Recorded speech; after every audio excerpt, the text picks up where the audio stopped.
Doctor अजीज खान से कि आपकी पार्टी ने मुसलमानों का वोट लिया लेकिन सत्ता में कभी हिस्सेदारी नहीं दी।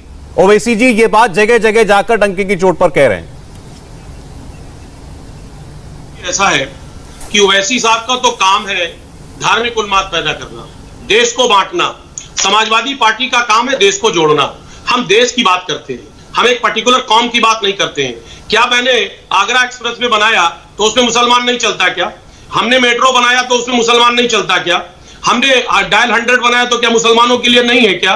देखिए, इस तरीके की बात को कह करके ये कहीं ना कहीं मुसलमानों का एक बड़ा नुकसान कर रहे हैं, क्योंकि जो मुसलमान आपसी इत्तेहाद के साथ इस देश में रह रहा है उसको ये बांटने का काम करते हैं। हम इनको बांटने नहीं देंगे। और रही बात, इन्होंने कहा साहब नौकरी में नहीं आ पाया और साहब पढ़ नहीं पाया। मैं जानना चाह रहा हूं तेलंगाना में 30 साल से इनकी राजनीति है, ये तेलंगाना में इन्होंने कितना शिक्षित कर दिया लोगों को, कितनी नौकरी दिलवा दी।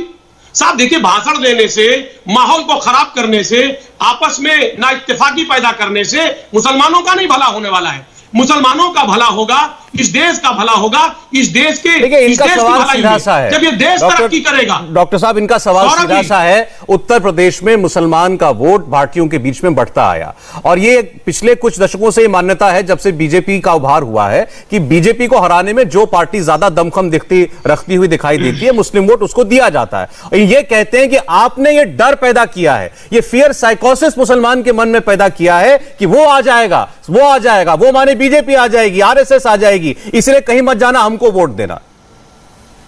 सौरभ जी, समाजवादी पार्टी ने ऐसा कोई स्टेटमेंट कभी भी नहीं दिया। हम किसी का डर नहीं दिखाते हैं, हम संविधान का डर दिखाते हैं। हम चाहते हैं इस देश की तरक्की हो और समाजवादी पार्टी ने तरक्की किया। हमें जब जब मौका मिला धर्म, सभी जात, सभी संप्रदाय को आगे बढ़ाया। आप देखिए हमने क्या तरक्की किया, आज बीजेपी ने कहां पहुंचा दिया। आप इस बात को देखिए। और जो ये साहब पठान साहब कह रहे हैं, हम इनसे एक सवाल मेरा है, ये कंटिन्यू में देख रहा हूं एक लंबे वक्त से, साहब डिप्टी सीएम नहीं बनाया, सीएम नहीं बनाया। तेलंगाना में सीएम बन गया क्या? तेलंगाना में डिप्टी सीएम बन गया क्या? देखिए, इससे डिप्टी सीएम और सीएम का इशू नहीं है। आज देश का विकास होगा तो मुसलमानों का विकास होगा। और समाजवादी पार्टी सामाजिक बात करती है, सामाजिक न्याय की बात करती है, सामाजिक समरसता की बात करती है। हम बाइफरकेशन की बात नहीं करते। चलिए ठीक है, आप कह रहे हैं ये बांटने की राजनीति करते हैं। डॉक्टर अजीज,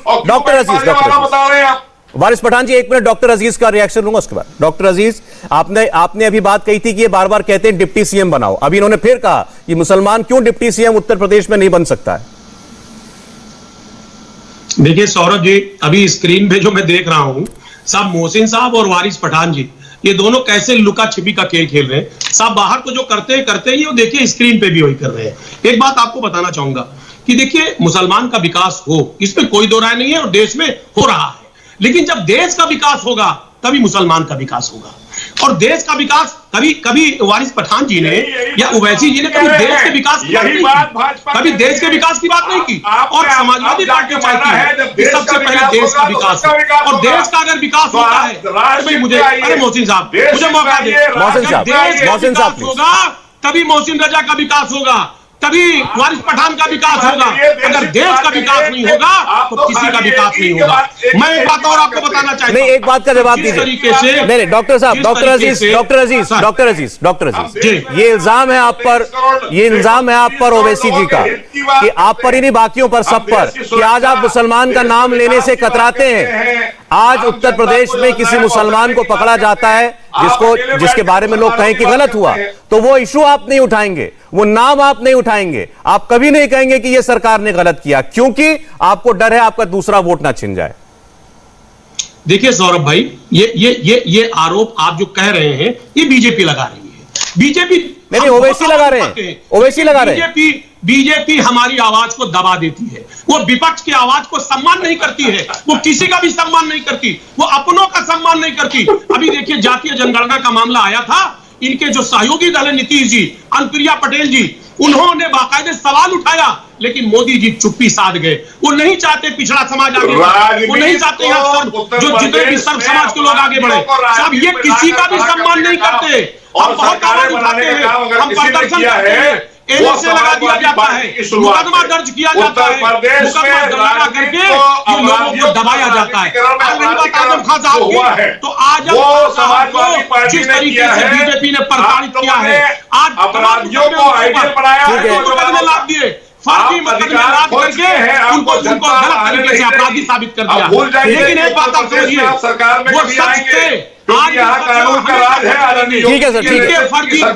अच्छा, एक एक करके बात करें जरा, समझ में नहीं आ रही आपकी बातें दोनों की। अच्छा, डॉक्टर अजीज और मोहसिन रजा जी, डॉक्टर अजीज, मोहसिन रजा जी, एक सेकंड प्लीज। डॉक्टर अजीज कुछ कहना चाह रहे हैं? डॉक्टर अजीज, डॉक्टर अजीज, रजा साहब, वारिस पठान साहब, एक मिनट। डॉक्टर अजीज, डॉक्टर अजीज बोलिए। देखिए सौरभ भाई, एक मिनट, अरे भाई मोहसिन साहब रुके।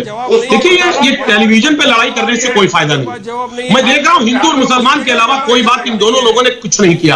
आज किसान की बात किसी ने नहीं की। इतना बड़ा प्रदर्शन हुआ पूरे देश में, एक शब्द जो है वारिस पठान ने नहीं लिया। एक शब्द, इतने बड़े मंत्री बैठे हैं मोहसिन रजा साहब, एक शब्द उनके बारे में नहीं बोला कि 10 महीने से वो बैठा हुआ है, धरना प्रदर्शन कर रहा है, उसके बारे में एक शब्द। अरे भैया सब कुछ अरे बोलना चाहिए आपको। आज किसान परेशान है, आज 10 महीने से प्रदर्शन कर रहा है, उसके बारे में आपके मुंह से नहीं निकलेगा, उसके बारे में मुंह से नहीं निकलेगा। आपको मजा आता है क्या मुसलमान की बात करें? सब एक साथ नहीं, सब एक साथ नहीं। वारिस पठान जी, आप प्लीज जोड़ने की भी बात करिए, किसानों की बात करिए ना। 850 किसान मर गया, क्या नहीं किया है समाजवादी पार्टी ने उत्तर प्रदेश में? कौन जिम्मेदार होगा? और आज आप क्या बात कर रहे हो? किसान की जिम्मेदार कौन है? आप जिम्मेदार हैं, मोदी जी जिम्मेदार हैं। आपने एक शब्द किसानों के बारे में नहीं बोला।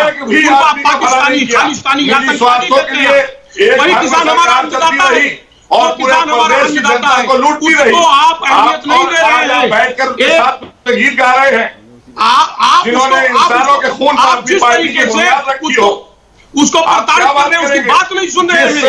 आज बेनकाब हो गए, पूरी बीजेपी बेनकाब हो गई है, पूरी बीजेपी बेनकाब हो गई है उस किसान के मसले को लेकर।